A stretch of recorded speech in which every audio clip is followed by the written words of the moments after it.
উদয়পুরের রায়াবাড়িতে অতি সম্প্রতি প্রশাসনের উদ্যোগে বনভূমিতে বসবাসকারী কিছু হিন্দু মুসলমান পরিবারের উপর উচ্ছেদ অভিযান সংগঠিত করা হয়। এই উচ্ছেদ অভিযানের পর গোটা রাজ্যব্যাপী মিশ্র প্রতিক্রিয়া তৈরি হয়। ইতিমধ্যে একাধিক রাজনৈতিক কর্মসূচিও সংগঠিত হয়েছে এই বিষয়কে কেন্দ্র করে।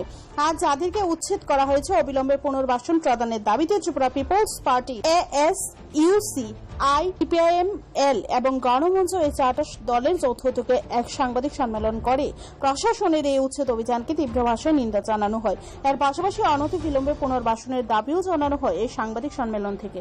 সাংবাদিক বন্ধুগণ, আজ আমরা চারটি রাজনৈতিক দলের পক্ষ থেকে একটা জরুরি বিষয় আপনাদের তুলে ধরছি। Tripura Peoples Party, CPIML Liberation, ASUC Ganamancha, এই চারটি দলের পক্ষ থেকে আমরা গতকাল মাননীয় মুখ্যমন্ত্রী মানিক শাহর কাছে আমরা ডিভোশনে গিয়েছিলাম, কিন্তু উনি ব্যস্ত বলে উনি দিতে পারেননি। তা আমরা সেখানে স্মারকলিপি জমা দিয়ে আসি। মূল বিষয়টা হলো, আপনারা জানেন ত্রিপুরা রাজ্য আজকে একটা বর্বরচিত ঘটনার সাক্ষী হলো উদয়পুরের রায়াবাড়ি এলাকার 7টি মুসলমান পরিবার যে উচ্ছেদ বর্বরচিতভাবে 25শে মে তাদেরকে এখানে উচ্ছেদ করা হয় এবং নির্মমভাবে। এরকম ত্রিপুরা রাজ্যে হয়নি ঘটনা।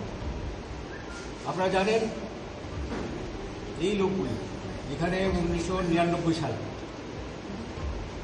একটি বৈরীরা আক্রমণের ফলে তারা এখান থেকে বিতাড়িত হয়। তখন সরকার, তদানীন্তন সরকার একটি কমিশন গঠন করে, MC রায়ের নেতৃত্বে, একটি বিচারপতির নেতৃত্বে একটি কমিশন গঠন করে। কমিশন বলে যে তাদেরকে তুমি এখানে পুনর্বাসন না দিতে পারলে অন্য জায়গা হইলে তাদেরকে পুনর্বাসন দেওয়া হোক।